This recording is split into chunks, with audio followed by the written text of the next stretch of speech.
చెప్తారు హల్లెలూయా. నాలో పాపము లేదు అనేవాడు ఎవడైనా ఉన్నాడా? నీతిమంతుడు ఒక్కడనూ లేడు, అందరము పాపము చేసి ఉన్నారు. హల్లెలూయా. పాపము చేసి దేవుడు అనుగ్రహించిన కృపను పొందలేకపోతున్నారు. హల్లెలూయా. ఈరోజు నేను చెబుతున్నా, బైబిల్ విమర్శకులకి ఈరోజు ఒక గొప్ప పాఠం. బైబిల్ విమర్శకులకు ఒక గొప్ప పాఠం ఏంటి తెలుసా? నా యేసు ఎలాంటి వాడు ఇక్కడ రుజువు అవుతున్నది, నా దేవుడు ఎలాంటి వాడు ఇక్కడ రుజువు అవుతుంది. హల్లెలూయా. యేసు వద్దకు రండి. ఎవరైనా యేసు దగ్గరకు వస్తే పాపములను చనిపోరు, పాపలను పరిశుద్ధులుగా చేస్తాడు ఆయన, పాపం నుండి విడుదలిస్తాడు ఆయన, శాపం నుండి విడుదలిస్తాడు ఆయన. హల్లెలూయా.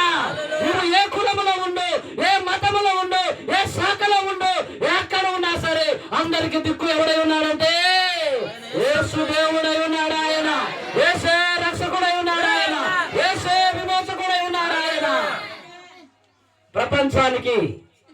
ప్రపంచానికి వెలుగు ఎవరంటే